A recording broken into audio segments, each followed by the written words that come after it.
चलो तो second chapter start करते हैं। कंसिडरेशन। ठीक है।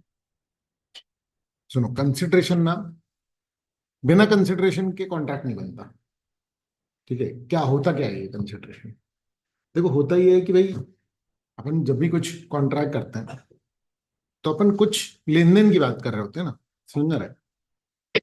कुछ भी गुड्स, सर्विस।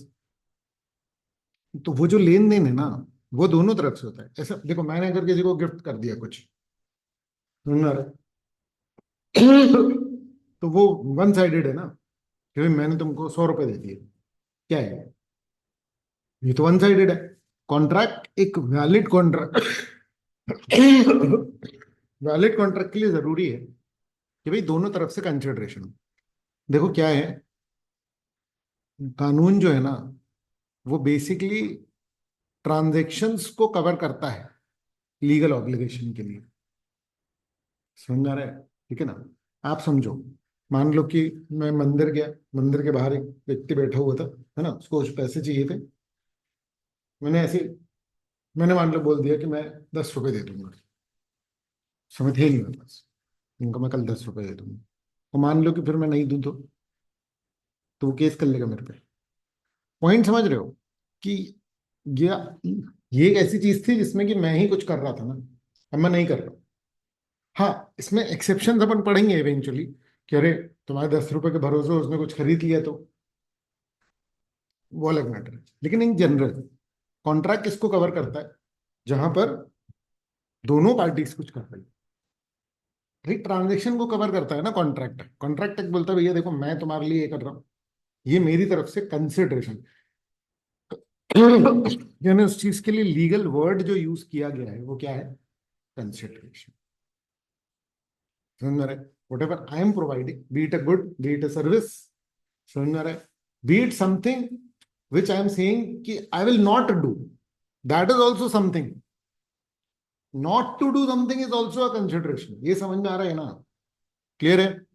तो मैं कुछ गुड्स दे रहा हूँ वो भी कंसिडरेशन है, मैं कुछ सर्विस दे रहा हूँ वो भी कंसिडरेशन है। मैं तुमको बोल रहा हूँ भाई मैं ये काम नहीं करूंगा, ये भी कंसिडरेशन है। But it has to be something, कुछ वैल्यूएबल होना चाहिए। मैं बोलूँ कि तुम मुझे 100 रुपये दो, मैं तुम्हें आशीर्वाद दूंगा, ये नहीं।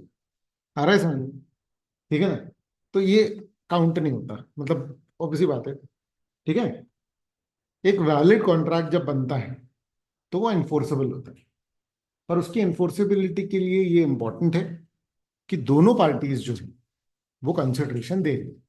यानी जनरल बात ये हो गई कि बोथ साइडेड अगर कंसिडरेशन है तो ही कॉन्ट्रैक्ट एक वैलिड कॉन्ट्रैक्ट होगा। ये कॉन्ट्रैक्ट वैलिड कॉन्ट्रैक्ट कब होगा? जब बोथ साइडेड कंसिडरेशन। देखो, एक चीज है समझने की, जब आप समझोगे ना चीजों को, ठीक है, तब आप केसेस को ऑब्वियसली बातें समझ पाओगे और जनरल लेवल पर आप उस चीज के बारे में लिख पाओगे एग्जाम में। बट क्या है ना कि आप ऐसे समझो कि कानूनी भाषा हल्की सी थोड़ी सी ट्रिपिकल होती है। अब जब आप जनरल कॉन्सेप्ट्स लिखते हैं ना, ओपिनियनेटेड भी होते हैं, मतलब फैक्चुअल वैसे भी होते हैं, उनमें उतनी समस्याएं नहीं होती है। आप बिजनेस स्टडीज का कोई क्वेश्चन लिखोगे, इवन इकोनॉमिक्स अगर आपको थियोरेटिकल होता, उसके आंसर अगर आप लिखोगे ना तो जनरल चल जाएंगे। 3 4 पॉइंट लिख दिए, आपका फ्लो सही जा रहा है, एग्जामिनर को समझ में आ रही है आपकी बात।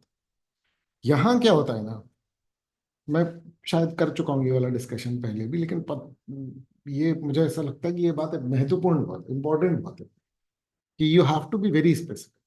क्या लीगल है, क्या इलीगल, क्या लीगल नहीं। अरे मतलब अगर कोई चीज वैलिड होगी जब उसके 4 चीजें होंगी, तो अगर आपने 3 चीजें लिखी है ना तो फिर वो वैलिड नहीं है टेक्निकली। कानून की इंपॉर्टेंस अलग है ना। अब आंसर के पॉइंट ऑफ व्यू से आपको मिल सकते हैं मार्क्स, लेकिन इसमें क्या होता है ना, इसमें बारीकियां बहुत सारी होती हैं, छोटी छोटी सी। समझ में आ रहा है? जैसे कि हम लोगों ने डिस्कस किया था वॉइड और वॉइड में। ठीक है ना? एक इनवैलिड वर्ड दोनों में यूज हो सकता है, वॉइड और वॉइड में। आ रहा है समझ में? लेकिन देखो, अपने डिस्कस किया था वॉइड मतलब जो इनवैलिड हो चुका है, और वॉइडेबल मतलब कि जो इनवैलिड हो सकता है। और इन दोनों बातों में ना एक्चुअली में जमीन आसमान का फर्क है। क्योंकि वॉइडेबल बेसिकली वैलिड है और वॉइड जो है वो इनवैलिड है। तो लिटरली यस और नो, ट्रू और फॉल्स वाली कहानी हो गई है ये। इसीलिए अगर आपके आंसर में थोड़ी बहुत है, मतलब आप ऐसे सोचो कि भैया देखो हमने इनवैलिड वर्ड तो लिखा हुआ है ना, आपको मार्क्स नहीं मिलेंगे। समझ में आ रही है ये बात? तो मैं इसलिए बोल रहा हूँ कि इसकी ऑफिशियल डेफिनेशन पर्टिकुलरली कंसिडरेशन की थोड़ी सी याद करनी पड़ेगी आपको। अरे सर कुछ चीजें हैं, क्योंकि मैं जिस तरीके से समझा रहा हूँ ये वाला, पर्टिकुलरली ये वाला कॉन्सेप्ट थोड़ा सा ऐसा है कि जिसको आप समझ लोगे ना तो उस समझ को लिख नहीं पाओगे, और उसको लिखोगे भी ना तो उतना वैसा नहीं आएगा। मतलब इसका एग्जाम की राइटिंग के लिए आपको अलग से थोड़ा सा याद करना पड़ेगा। अरे सर कंसिडरेशन क्या है कि मैं कुछ प्रोवाइड कर रहा हूँ या मैं कुछ सह रहा हूँ। अरे सर ठीक है ना, नोट्स हल्के से चेंज हुए हैं, ठीक है ना, ले लेना, नए वाले में दे दूंगा, कोई दिक्कत नहीं। ठीक है, मतलब अभी पिछले महीने 2 महीने पहले ही पढ़े थे ना, 1 महीने पहले, तो अभी फ्रेश फिर से बनाए हैं। ठीक है, थोड़ा थोड़ा सा चेंज है, थोड़े से और बेटर ऐसे लगता है ना, और अच्छा हो जाएगा, अच्छा हो जाएगा। चलो, तो सबसे पहले सबसे जेनरिक क्या आता है, कंसिडरेशन मतलब समथिंग इन रिटर्न, जिसको बहुत सारे लैटिन भाषा के वो यूज होते हैं बहुत सारी जगहों पर, क्योंकि सबसे पहले भाषा भाषा का उन लोगों ने किया था। ठीक है, क्विड प्रो को, जैसे को तैसा टाइप ऐसे वर्ड यूज होता है। पॉइंट ये है कि भाई मैं कुछ प्राप्त कर रहा हूं और मैं कुछ प्रोवाइड कर रहा हूँ। समझ में आ रही है बात? That is basically consideration in a contract, है ना, that each party to a contract offers और promises in exchange for a promise of performance by the other. तो एक कॉन्ट्रैक्ट में,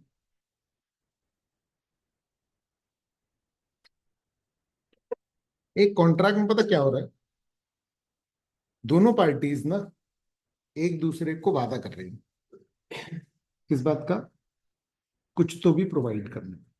that is consideration, something in return that each party to a contract offers और promises in exchange for a promise, ठीक है, for performance by the other. ठीक है, सामने वाले ने कुछ प्रॉमिस किया, हमने कुछ प्रॉमिस किया, कंसिडरेशन बोथ साइडेड होता है। तो ये इतना एसेंशियल एलिमेंट है ना कि भाई इसके बिना कॉन्ट्रैक्ट नहीं बनता, यानी नॉर्मल सेंटेंस चलता है, in fact it's a question also, exam question. Know consider, ये रहा, ठीक है, मिल गया ये। देख रहे हो रूल क्या है, नो कंसिडरेशन नो कॉन्ट्रैक्ट। थोड़ा शॉर्ट में मैं इसको थोड़ा सा डिटेल करता हूँ। बोथ साइडेड कंसिडरेशन होना जरूरी है। इसका मतलब अगर मान लो सिर्फ वन साइडेड कंसिडरेशन है तो भी वो क्या है, इनवैलिड, तो भी कॉन्ट्रैक्ट। क्लियर है ये, है ना?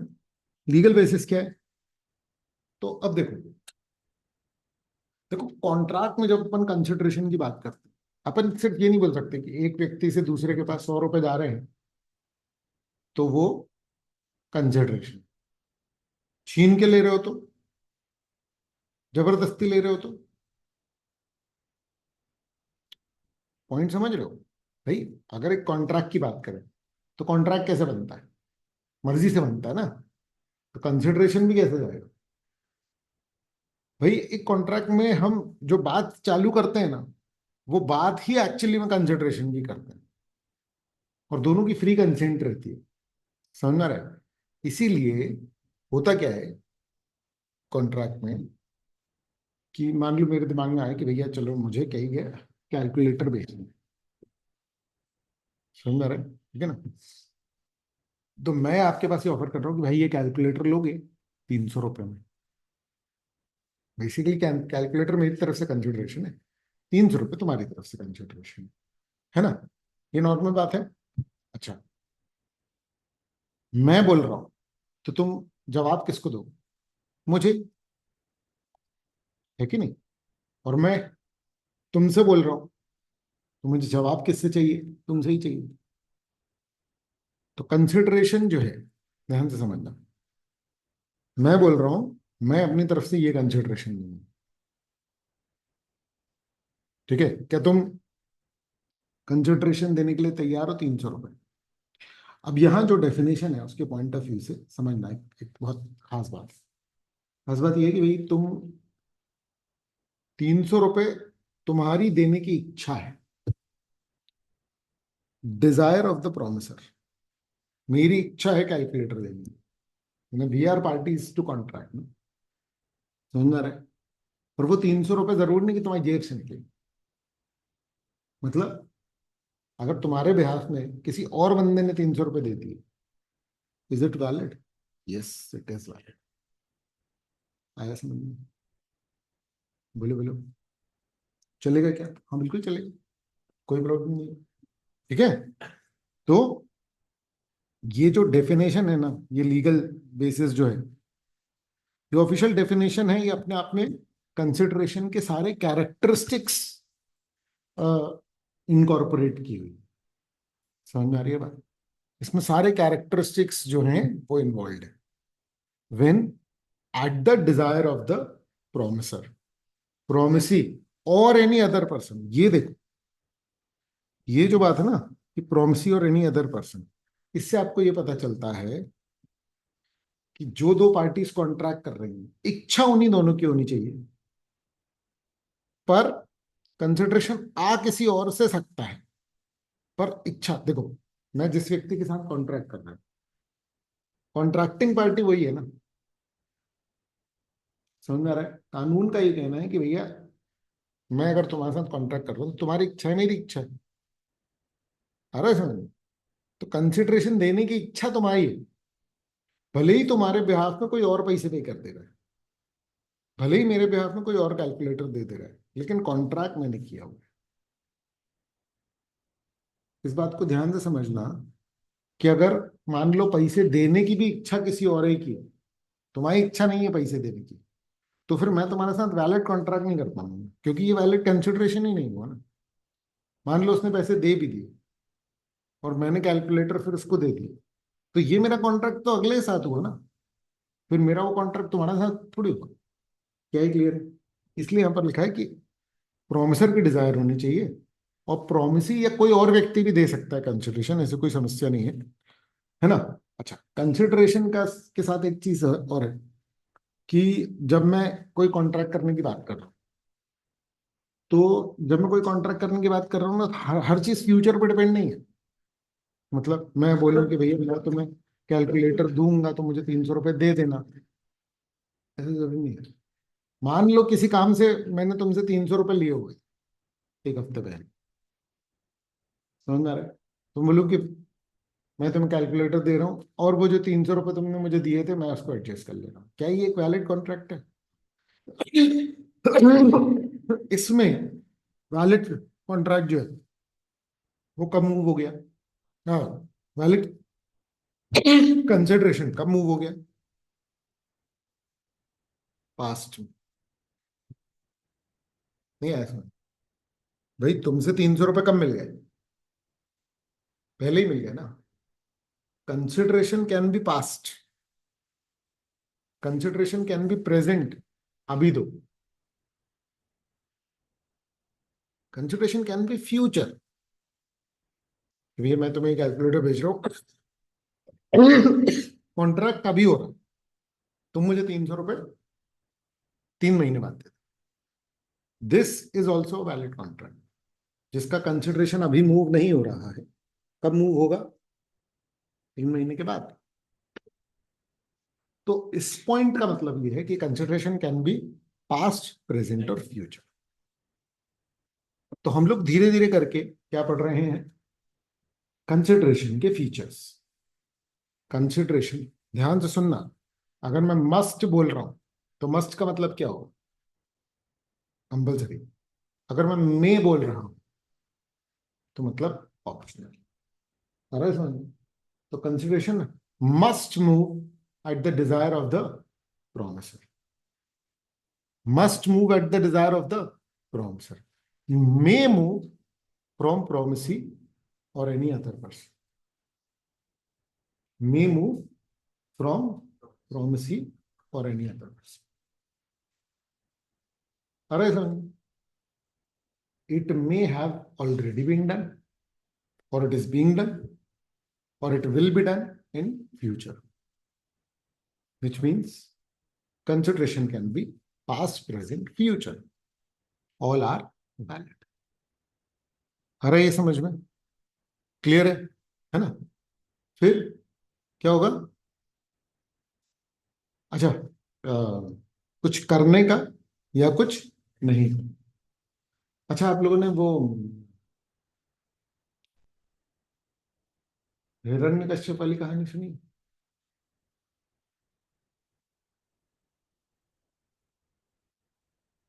होली क्यों मनाते? पता है क्यों मनाते? बताओ। उसको लेके आप मेरी। अबे, हिरण्यकश्यप का बेटा था नालायक। अच्छा। हिरण्यकश्यप वो राजा था। अरे प्रहलाद को लेके बैठी हो जाता।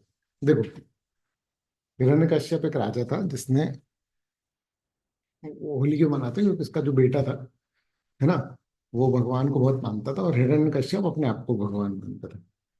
तो उसने ऐसा बोला था कि क्या, कहाँ है तुम्हारा भगवान? और फिर तो प्रहलाद ने बोला था कि, उसने बोला कि अच्छा, इस पिलर में भी है क्या? तो उसने बोला था कि हाँ। तो वही पिलर से निकल करके नरसिंह अवतार लिया था भगवान ने। अरे समझो, ठीक है ना? तो मैं बता क्यों रहा हूँ? मैं बता रहा हूँ तुमको ये कानून समझाने के लिए। अरे समझो कैसे? तो थोड़ा सा पास में जाओ। हिरण्यकश्यप एक राजा था जिसने की तपस्या करी, बहुत तपस्या करी, ठीक है? उसने बहुत तपस्या की, और कानून कैसे चलता है मैं तुमको ये बता रहा हूँ। अरे समझो, ठीक है ना? उसने बहुत तपस्या करी, तो ऑब्वियसली बात है, भगवान खुश हो गए, भगवान प्रकट हुए, है ना? तो उन्होंने बोला कि भाई मांगो, क्या वरदान मांगते हो? तो उसने बोला कि भगवान मुझे अमर कर दो, ठीक है? तो भगवान ने कहा कि देखो भाई, इंसानी उसमें तुम अमर नहीं हो सकते, ये एलिजिबिलिटी है ही नहीं इंसानों की। देव अमर हो सकते हैं लेकिन तुम नहीं हो सकते। अरे समझो। तो उसने बहुत सोचा, उसने कहा कि चलो एक काम करता हूँ कि मैं टेक्निकली अमर हो जाता हूँ। तो हिरण्यकश्यप ने जब अपना वरदान मांगा, ठीक है, तो उसने क्या बोला कि हे भगवान, मुझे ऐसा वरदान दो कि ना मुझे इंसान मार सके, ना जानवर, ना मैं किसी अस्त्र से मरूं, ना मैं किसी शस्त्र से मरूं, ना मैं दिन में मरूं, ना मैं रात में मरूं, ना मैं घर के अंदर मरूं, ना मैं घर के बाहर मरूं, ना मैं धरती पे मरूं, ना मैं आकाश पर मरूं। ना मैं घर के अंदर मरूं, ना मैं बाहर मरूं। पॉइंट समझ में आ रहा है? ठीक है। तो उसने ऐसे पूरा, समझ लो कि ये फ्रेमिंग होती है कानून की। अरे समझ, इस तरीके से कानून बनाए जाते हैं किसी भी चीज को प्रिवेंट करने के लिए। तो ये है रूल मेकिंग। समझ में आ रही है बात? ठीक है, तो उसने बढ़िया से रूल बनाया कि भाई, और भगवान ने बोला कि ठीक है, तथास्तु। भगवान हंसे थोड़ा सा, उन्होंने बोला कि तथास्तु, ठीक है, खुश हो जाओ। अरे समझ। अब लेकिन उसने फिर अत्याचार करने चालू कर दिए, और खुद उसने बोला कि भाई अब तो मैं तो मर ही नहीं सकता ना इस हिसाब से, तो अब क्या होगा कि मैं ही भगवान हूँ। समझ रहा है? तो उसने सबसे ये बोला कि भैया मुझे ही मानना, ठीक है? और उसका खुद का जो बेटा था, वो रियल भगवान को मानता था। समझ में आ रहा है? तो उसको अपने बेटे पे बहुत गुस्सा आती थी। इसलिए फिर उसने अपनी, हिरण्यकश्यप ने अपनी बहन से बात करी थी कि भैया इसको वो कर दो, तो वो ऐसा ऐसा हो गया था। खैर, तो उसके बाद जो है, जब उसने बोला कि इस पिलर में भी हैं क्या तुम्हारे भगवान, तो उसने पिलर तोड़ा, तो उसमें से, अब देखो नरसिंह अवतार क्यों है? नरसिंह अवतार क्योंकि भगवान ने जो कानून बनाया था खुद, उसको निभाया। ध्यान से समझ लो, तो निभाया कैसे? नरसिंह अवतार का मतलब क्या है? कि आधे सिंह और आधे नर, मतलब ना इंसान है ना जानवर। अरे समझ लो। तो उन्होंने, जब सूरज डूब रहा था, इसका मतलब न दिन है न रात। समझ में आ रहा है? ठीक है ना? फिर घर की देहरी पर, तो न घर के अंदर ना ही बाहर। समझ में आ रहा है? ठीक है? ठीक है। अपने नाखूनों से, न अस्त्र न शस्त्र, ठीक है, और उसको अपनी गोदी में बिठा करके, समझा, गोदी में मतलब वो करके, और उसका पेट अपने नाखूनों से चीरा था। तो गोदी में मतलब कि ना धरती पे और ना ही आकाश पे, हवा में, मतलब बीच में। आ रहा है समझ? तो इस तरीके से उसका वध किया। समझ में आ रहा है? ठीक है ना? तो इसको अगर तुम ध्यान से समझोगे ना, तो तुमको समझ में आएगा कि भाई कानून ऐसे ही बनाया जाता है किसी भी चीज के लिए, कि भैया देखो ये करना पड़ेगा, ये करना पड़ेगा, ये करना पड़ेगा। और यहाँ पर भगवान ने क्या किया, एक तरीके से उसमें एक लूप होल निकाला। लूप होल क्या होता है कि यार ये पूरा निभाते हुए भी हम क्या कर सकते हैं, एक पर्टिकुलर चीज कर सकते हैं। तो इसको ऐसे समझो कि भाई अब प्रैक्टिकली तो कानून क्या हो जाता है, अमेंड हो जाता है। समझ में आ रही है बात? तो मतलब अगर उसके बाद और किसी राजा ने की होती तपस्या, तो फिर वो ये भी मांग लेता। समझ में आ रही है बात? कि ना मैं देहरी पे भी नहीं मरूंगा। और लेकिन उसके बाद फिर क्या हो सकता था कि और कोई एक्सेप्शन निकल जाता। तो यही कहानी चलती है कानून में। समझ में आ रहा है? किसी भी टाइप के कानून में। और हमारा एरिया बेसिकली क्या है, फाइनेंशियल कानून। आ रहा है क्या ये समझ में? ठीक है, क्लियर है? ठीक है, चलो। तो हैज डन और एब्सटेन फ्रॉम डूइंग, और डज और एब्सटेन्स। एब्सटेन मतलब दूर रहना, कुछ नहीं करना। आ रहा है क्या ये समझ में? क्लियर है? ठीक है। प्रोमिसेस टू डू और to abstain from doing something, future की बात कर रहे हैं। तो देखो, हैज डन मतलब पास्ट, है ना? हैज डन और एब्सटेन। डज और एब्सटेन्स, ये सिंपल प्रेजेंट में है, इसका मतलब प्रेजेंट। और प्रोमिसेस टू डू और एब्सटेन्स, तो ये क्या है, future. Consideration must move at the desire of the promisor. Consideration may move from promisee और एनी अदर पर्सन। समझ गए? उस एक्ट को या उस दूर रहने को, समझ में आ रहा है क्या कहा जाता है बेटा, consideration. This highlights that doing something और not doing something can be a consideration. समझ में आ रहा है? कोई एक एक्ट किया, ये जो है ना, इसको तुम लोग यूज कर सकते हो एग्जाम में। आ रहा है समझ में? ठीक है। ये सिंप्लीफाइड वर्जन जो है, ये तुम्हारे लिए याद रखना भी आसान है, और लिखना भी आसान है। आ रहा है समझ में? At the desire of the promisor, by promise और any other person, past present और फ्यूचर। बोलो, क्या ही क्लियर है? समझ में आ रहा है क्या? ठीक है। इसी पर है पूरी चर्चा है। समझ में आ रहा है? ठीक है, पूरा का पूरा यही यही। व्हाट कॉन्स्टिट्यूट्स कंसिडरेशन, क्या है consideration? An act doing something, giving something. आ रहा है समझ में? Ajay guarantees payment for goods sold on 1 month credit by Bhuvan to Chaitanya. ये अच्छा, एक चीज और सुनिए। मैं एक्चुअली में बहुत सिंपल बना रहा हूँ तुम्हारे लिए, ठीक है ना? पर इंस्टीट्यूट का मॉड्यूल बनाने वाले बहुत नालायक हैं। समझ में आ रहा है? ठीक है ना? ठीक है। वो क्या करते हैं ना, 2 1 2 समझाने के लिए 82 का टेबल से समझाएंगे। तो क्या है कि अभी तुमने वो पढ़ा नहीं, थोड़ा अजीब सा है। मैं तुम्हारे लिए सिंपलीफाई कर दे रहा हूँ, ठीक है ना? लेकिन समझना, ठीक है, मेरी बात को समझना। एग्जाम्पल्स हैं ताकि आप इन चीजों को समझ पाओ। अब एक पर्टिकुलर टाइप के कॉन्ट्रैक्ट हैं जो अपन बाद में पढ़ेंगे, जिसका नाम है कॉन्ट्रैक्ट ऑफ गारंटी। उसका एग्जाम्पल लेकर के कंसिडरेशन को बताया हुआ है। ठीक है ना? इसमें क्या हो रहा है कि भुवन जो है वो चैतन्य को गुड्स दे रहा है, और अजय जो है वो क्या कर रहा है बेटा, बी को गारंटी दे रहा है कि भाई उसको दे दो गुड्स, अगर वो नहीं पे कर पाया तो मैं पे कर दूंगा। आ रहा है समझ में? इसमें आपको क्या फोकस करना है, आप इसको छोड़ दो। आप सिंपली इस बात पे फोकस करो कि बी की तरफ से गुड्स कंसिडरेशन है, सी की तरफ से पैसे। इतना सिंपल सा एग्जांपल था, पता नहीं गारंटी वाला क्यों ले लिया। गारंटी वाले में 3 पार्टी होती है, और 3 टाइप के कॉन्ट्रैक्ट होते हैं। आ रहा है ये समझ में? ठीक है ना, तो वो भी कंसिडरेशन हो जाता है। Bhuvan's act of selling on credit, consideration for Ajay's promise of guarantee.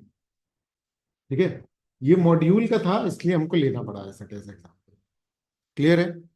ठीक है, बाकी ये लिख दिया मैंने ताकि अगर मान लो ये सेम क्वेश्चन आ जाता है, हम मॉड्यूल के एग्जाम्पल एज इट इज क्यों ले लेते हैं, क्योंकि कुछ एक एग्जाम्पल्स इंस्टीट्यूट का मटेरियल हम कुछ भी छोड़ना नहीं चाहते। आ रहा है समझ? ठीक है, अदरवाइज तो इस एग्जाम्पल को मैं लात मार दूं। समझ में आ रहा है? क्योंकि ये एग्जाम्पल कायदे से दिया जाना चाहिए जब गारंटी पड़ रहा है। अभी बेस बन रहा है और भैंस चारा खा रही है, ये दही जमाने की बात कर रहे हैं। क्लियर है? तो है ना, example 2, college promises a job in MNC to students who score above 95%। ठीक है, तो कॉलेज का प्रॉमिस क्या है कि जॉब दिलाएंगे। जॉब दिलाना एक एक्ट है, वो कंसिडरेशन है ना।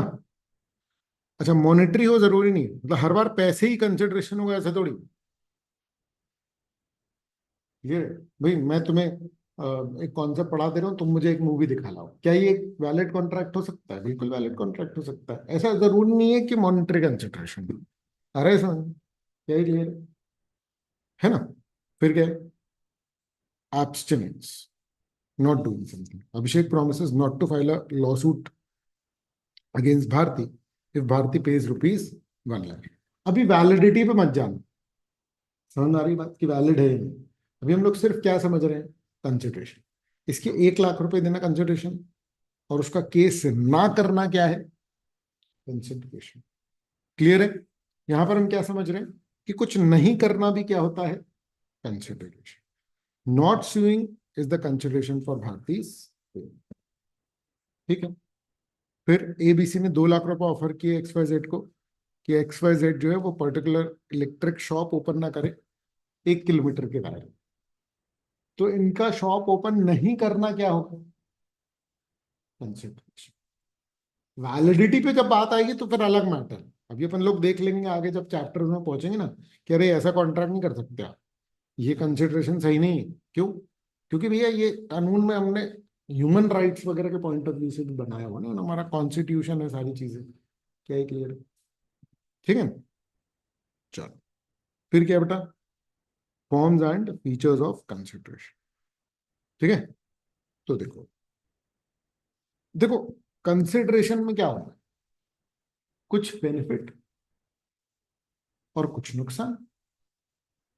मैं कैलकुलेटर बेच रहा हूं तो मेरा कैलकुलेटर जा रहा है ना, that is my sacrifice, that is my detriment, loss. समझ रहे? And I am gaining ₹300, that is a gain, that is a profit, that is a benefit. अरे समझ, तो consideration is basically a benefit and a detriment. एक party का benefit, एक party का detriment, दोनों पार्टी के लिए होता है। क्लियर है? Consideration typically involves benefit to one party, है ना, and a detriment to another. क्या है, क्लियर है? It must be at the desire of the promisor. Clear है? क्लियर है? It may move from any person. याद रखना, तुम दुकान से कुछ खरीद रहे हो तो कॉन्ट्रैक्ट तुम्हारा है, पर पैसे मैं दे सकता हूं, तो भी वो कॉन्ट्रैक्ट वैलिड है। याद रखना, कानून कॉन्ट्रैक्ट को वैलिडिटी देता है, भले ही वो व्यक्ति पे ना कर रहा हो, पे कोई और कर रहा हो। बट पे जब कोई और कर रहा है तो उसके कहने पे ही कर रहा है। अगर इच्छा भी उसी की है खरीदने की, तो फिर तो मैं हूं ही क्यों यहां पर। समझ में आ रही है बात? देखो ध्यान समझो, मैं कैलकुलेटर अगर बेचने जा रहा हूं, तुम अगर कैलकुलेटर खरीदने आ रहे हो, तो इसके पैसे कोई भी दे, वो वैलिड है हमारा कॉन्ट्रैक्ट। पर मैं बेचने जा रहा हूं, कोई और खरीदना चाह रहा है, तुमको भेजा है, तो फिर मेरा कॉन्ट्रैक्ट उसके साथ है, फिर मेरा कॉन्ट्रैक्ट तुम्हारे साथ थोड़ी। नहीं है ऐसा। क्लियर है? तो any third party can provide consideration provided the promisor agrees to it. Can be past, present और future, an act done before the promise. जिस पॉइंट पे कॉन्ट्रैक्ट बन रहा है, अगर उससे पहले ही कंसिडरेशन जा चुका है तो पास्ट, उस समय जा रहा है तो प्रेजेंट, फ्यूचर में मिलेगा कंसिडरेशन तो फ्यूचर। क्या है, क्लियर है? हाँ, प्रेजेंट को एग्जीक्यूटेड, प्रेजेंट पास को एग्जीक्यूटेड बोल देते हैं, फ्यूचर को एग्जीक्यूटरी कंसिडरेशन बोलते हैं। तुम लोग के पास नोट्स नहीं है क्या किसी के भी पास? चलो इसको रीड कर लो एक बार।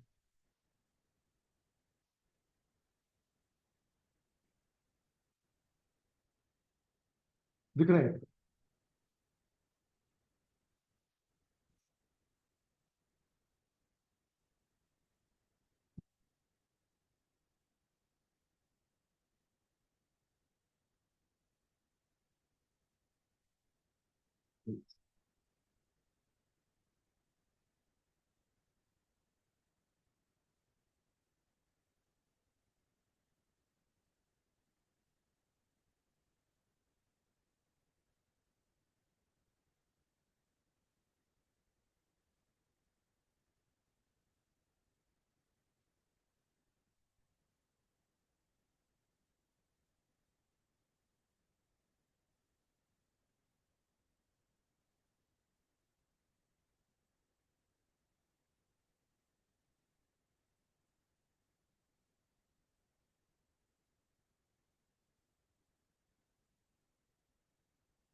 आ रहा है? हम्म, आ रहा है, समझ में आ रहा है? ठीक है ना? पॉइंट सारे वही है। जब आप आंसर लिखोगे ना तो लैंग्वेज लीगली रखना, समझ में आ रहा है? जितनी ज्यादा हो पाए। पर को याद तभी कर पाओगे आप जब क्या होगा, समझ आएगा। है कि नहीं? क्लियर है?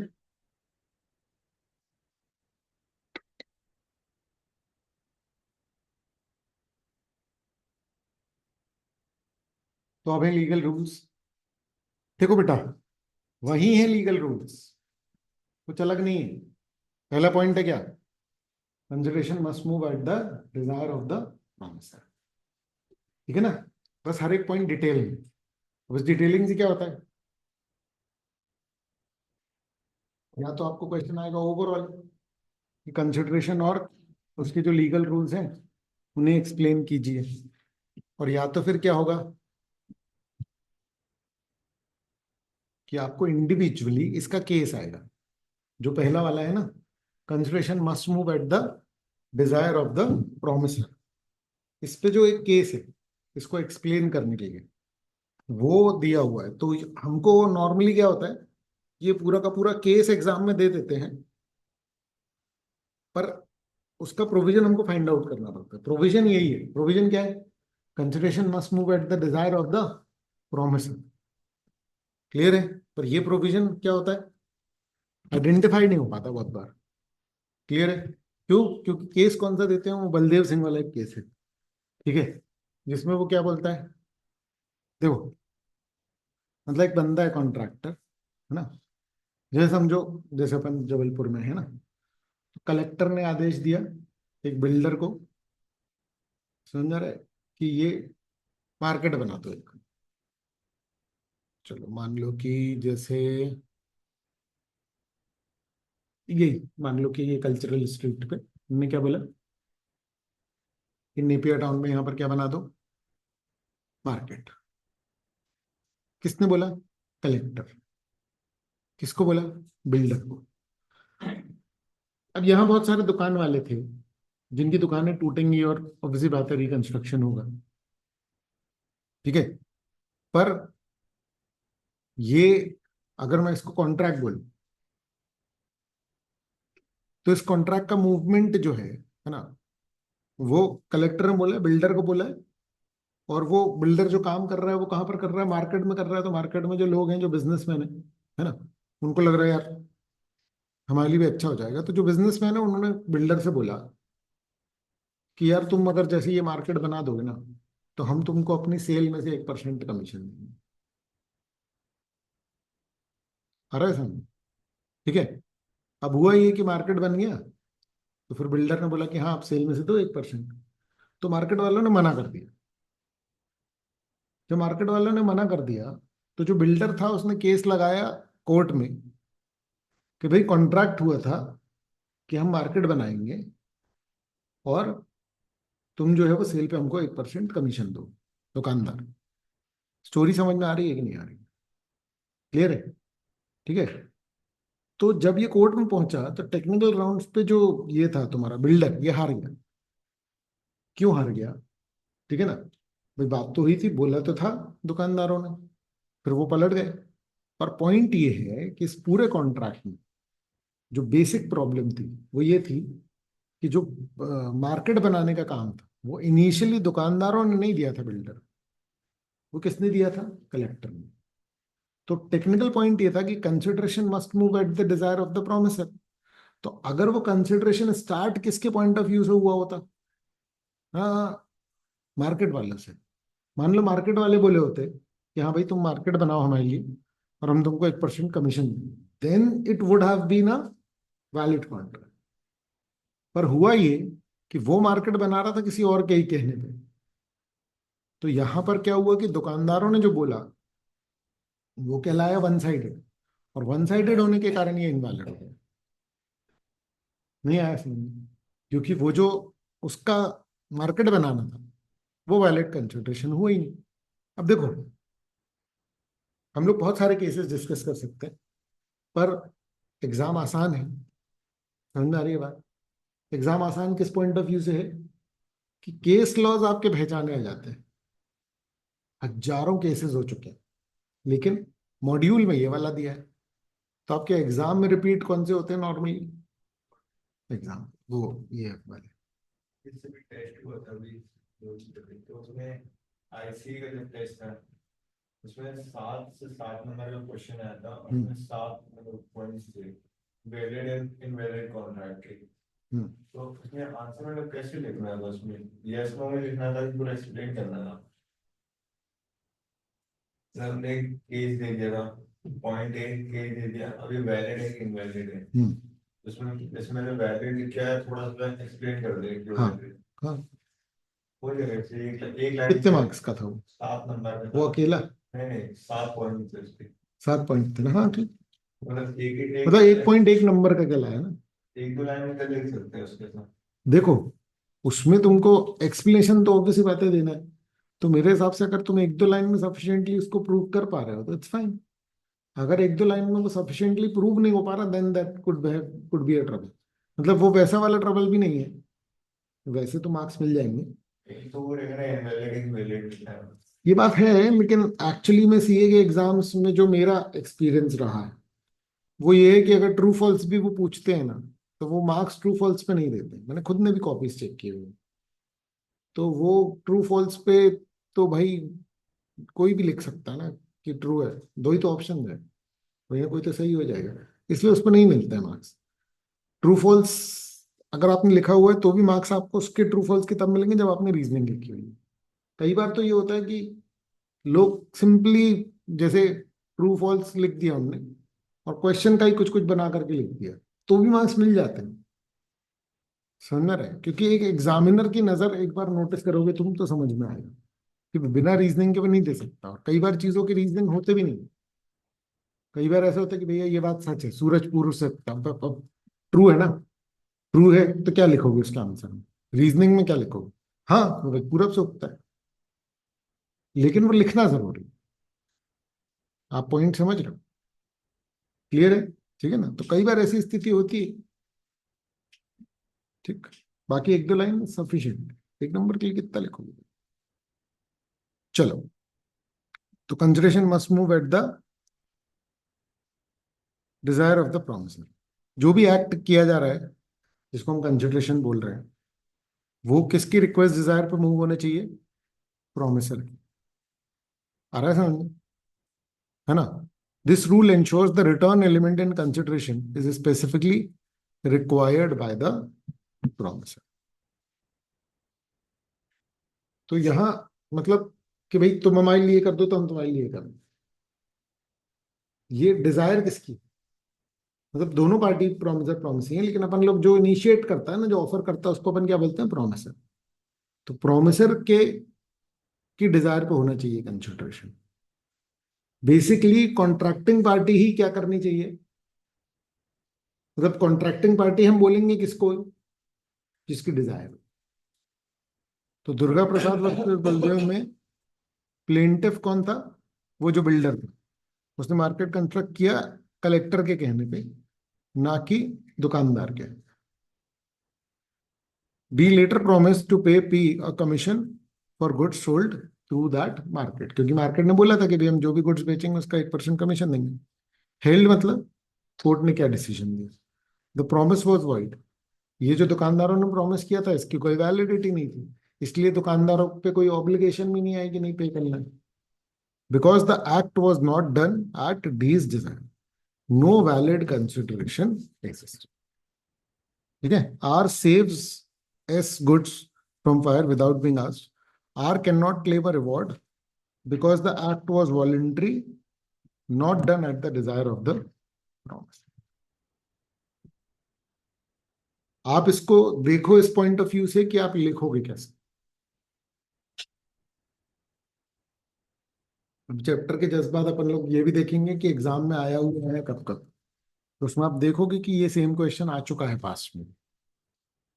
ठीक है, आंसर की फ्रेमिंग भी अपन लोग देख लेंगे, लेकिन पॉइंट ये कि आपको लीगल लैंग्वेज में करते आना चाहिए बस। बोलो। हाँ, तुम लोग का हो गया, अब दोबारा से स्टार्ट वो होगा, वाला मतलब मे के लिए एक बार और होगा पूरा ऑलमोस्ट। हाँ पहला चैप्टर जो बचा था। हाँ वो ना, अरे कर लेंगे, Yeah. रीड भी कर लोगे तो हो जाएगा, वो कोई बहुत भारी बात नहीं है, कर लेंगे अपन उसको। ठीक है ना, उसको कभी भी कर सकते हैं, क्वेश्चन आंसर्स पे बहुत वर्क कर लेना। ठीक है, मतलब बीच बीच में जितना टाइम मिले उस हिसाब से। चलो ठीक है, दूसरा पॉइंट क्या कंसिडरेशन को लेकर के, it may move from promisee और एनी अदर पर्सन। पॉइंट ये कि मैं कॉन्ट्रैक्ट करूंगा तो कानून ये नहीं कहता कि मेरी जेब से पैसे निकलने चाहिए या मैं ही कुछ प्रोवाइड करूंगा, मेरी इच्छा है, और मैं किसी के साथ कॉन्ट्रैक्ट कर रहा हूं उसकी इच्छा है। ठीक है ना। अब हमको जो भी कंसिडरेशन देना है वो अगर हमारे बिहाफ में कोई और भी दे देगा तो हमारे बीच में जो कॉन्ट्रैक्ट वो वैलिड है। तो कानून कह रहा है कि भाई कंसिडरेशन कोई और भी देगा, है ना। तो मेरा बच्चा दुकान से खिलौने खरीद के ला रहा है, पैसे मैं दे रहा हूँ, बच्चा तो चलो अलाउड नहीं है, समझ, वो अलग मैटर हो जाएगा। वैलिडिटी में बहुत सारे सवाल आ जाते हैं। खैर समझो, मान लो कि मेरा भाई जो है ना, वो दुकान से कुछ खरीद रहा है, पैसे मैं दे रहा हूँ। तो मेरा भाई ने जो दुकानदार के साथ कॉन्ट्रैक्ट किया है वो वैलिड है कि नहीं? वो वैलिड है, ठीक है। मैं दुकान में जाकर के अगर अपने भाई के लिए कुछ ले रहा हूँ तो फिर भाई कॉन्ट्रैक्टिंग पार्टी नहीं है, कॉन्ट्रैक्टिंग पार्टी फिर मैं हूँ। डिजायर किसकी है? मैं अपने भाई के लिए कुछ लेने गया तो मैं हूँ कॉन्ट्रैक्टिंग पार्टी। मेरा भाई अगर अपने लिए कुछ लेने किया और पैसे मैं दे रहा हूं तो फिर कॉन्ट्रैक्टिंग पार्टी वो है, मैं सिर्फ कंसिडरेशन प्रोवाइडर। समझ में आ रही है ये बात? क्लियर है ना? लिखा कैसे उसको समझना। तो as per section 2 subsection D clause D, consideration can come from the promisee और any, there can be stranger to consideration but not stranger to contract. इसको स्टार लगा लो बेटा। ये ना कुछ फ्रेज हैं जो चल जाते हैं। ये लाइन पढ़ने में आपको लगेगी कि अरे पता नहीं क्या लिखा हुआ है, यही बात है जो अपन लोग कर रहे हैं। क्या? कि कोई और व्यक्ति जो है वो कंसिडरेशन तो दे सकता है पर वो कॉन्ट्रैक्टिंग पार्टी नहीं होती। मतलब एक ऐसा व्यक्ति, मेरा भाई कुछ ले रहा है दुकान से, पैसे मैं दे रहा हूँ। मेरा भाई कुछ ले रहा है दुकान से, पैसे कौन दे रहा है? पैसे मैं दे रहा हूँ। तो मैं कौन हूं? मैं हूं स्ट्रेंजर टू कॉन्ट्रैक्ट। ध्यान से, ठीक है। चलो ऐसे समझो कि ए है, बी है और सी है। क्या सी कंसिडरेशन दे सकता है? हाँ। ए के डिजायर पे कुछ गुड्स खरीद रहा है, बी उसको प्रोवाइड कर रहा है, C is the provider of consideration. ये कॉन्ट्रैक्ट वैलिड है, पर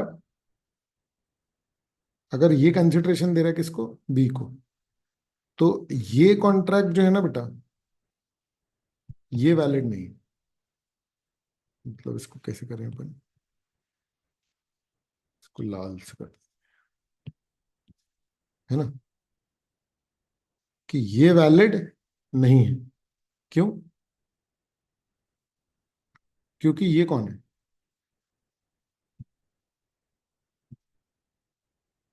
एक second, this is stranger to consideration, ये चल जाएगा। But this, he is what? He is stranger to contract, तो ये नहीं चलेगा। There can be stranger to consideration but can not stranger to contract. आपको एक्सप्लेन यही बात करनी है कि कंसिडरेशन कोई और प्रोवाइड कर रहा है, दैट्स वैलिड थिंग, बट उसके साथ कॉन्ट्रैक्ट नहीं है। लाइन, अब वो ऐसा होता है ना कि जो ऐसे जिंगल टाइप चल जाती है, उसको लॉजिकली वैसे एनालाइज नहीं कर सकते हो, तो वो चल गया है। Stranger to, there can be stranger to consideration but not a stranger to contract. कोई व्यक्ति कॉन्ट्रैक्ट से ही स्ट्रेंजर है तो फिर वैलिडिटी का कोई सवाल ही नहीं। क्या ही क्लियर है? बोलो बोलो बोलो बोलो, ठीक है क्या? बोलो बोलो बोलो बोलो। This means the benefit detriment can be provided by someone not directly part of the contractual agreement as long as it is done at the promiser's desire. तो जो बेनिफिट डेट्रीमेंट है वो कोई भी दे सकता है, भले ही वो कॉन्ट्रैक्ट का पार्ट नहीं है, अंटिल, मतलब टिल किसकी डिजायर पे हो? वो प्रोमिसर्स की, नहीं तो फिर कॉन्ट्रैक्ट ही कैंसिल हो जाएगा। क्या है क्लियर है? अब इसका जो केस है ये भी कई बार आ चुका है। Consideration has been one of the most asked topics, समझ में आ रहा है, इंडियन कॉन्ट्रैक्ट एक्ट में, लॉज में। क्लियर है? ठीक है ना? पर पैटर्न चेंज हो चुका है थोड़ा सा, है ना। पहले क्या था कि अ, ज्यादा ज्यादा मार्क्स के कम क्वेश्चन आते थे, अब कम कम मार्क्स के ज्यादा क्वेश्चन आते हैं, समझ में आ रहा है। तो ज्यादा मार्क्स में भी दिस वाज द फेवरेट, तो अब भी क्या होता है कि कुछ ना कुछ इसके चांसेस तो रहते ही हैं ज्यादा। क्लियर है ना। ये केस जो था वो देख लो एक बार, चनैया रमैया वाला केस बोलते हैं इसको, ठीक है। एक थी चनैया, एक थी रमैया। रमैया जो है वो मम्मी है किसकी, चनैया। और एक है मामा, मामा किसका, चनैया का मामा, मतलब रमैया का भाई।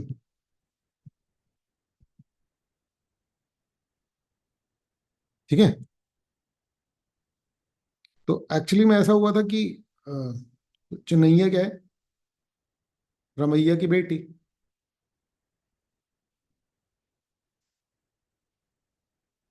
ठीक है। रमैया ने बोला था कि भैया हम जो है 50,000 पर एनम आपको अमाउंट पे करेंगे। अरे सुन, तो नहीं है हम ये को पे करेंगे। अरे नालायक, ये मामा है ना, मामा लिखा तो है चनैया का मामा रमैया का भाई। इस सर पे कौन करेगा? चनैया पे करेगी ना, एरो देखो ना। ठीक है, ऐसा प्रॉमिस किया किसने, चनैया ने, कि 50,000 रुपये पे करेंगे मामा को, ऐसा चनैया ने बोला। और मम्मी ने इसको एक बिल्डिंग दे दी।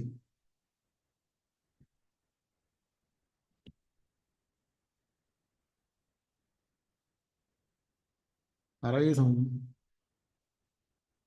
चुनैया ने मामा को 50,000 रुपये पर एनम पैसे देने का वादा किया, और मम्मी ने इसके बदले में इसको बिल्डिंग दी। फिर चुनैया निकली चुड़ैल, उसने क्या बोला कि नहीं मामा, अब ना हो पाए, 50,000 रुपये हम नहीं देंगे। तो मामा ने केस किया। मामा ने जब केस किया, चुनैया के वकील ने बोला कि अरे कॉन्ट्रैक्ट है ही नहीं वैलिड, तुम कुछ प्रोवाइड ही नहीं कर रहे ना, वन साइडेड है। वन साइडेड कहाँ वैलिड होता है, ऐसा बोला कौन, चुनैया का वकील।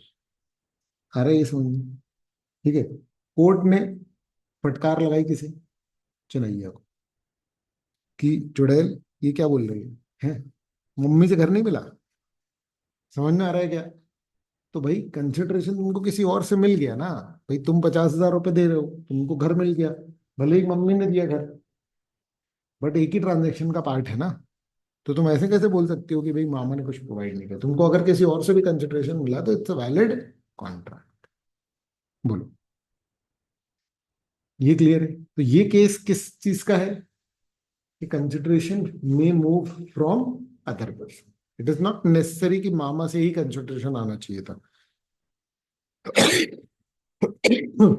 रीड करो ये दोनों।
बोल बेटा। बोलो बोलो बोलो, ठीक है, चलो, है ना, फिर कल करते हैं बाकी थोड़ा सा, है ना, अभी टाइम हो गया, ठीक, चलो।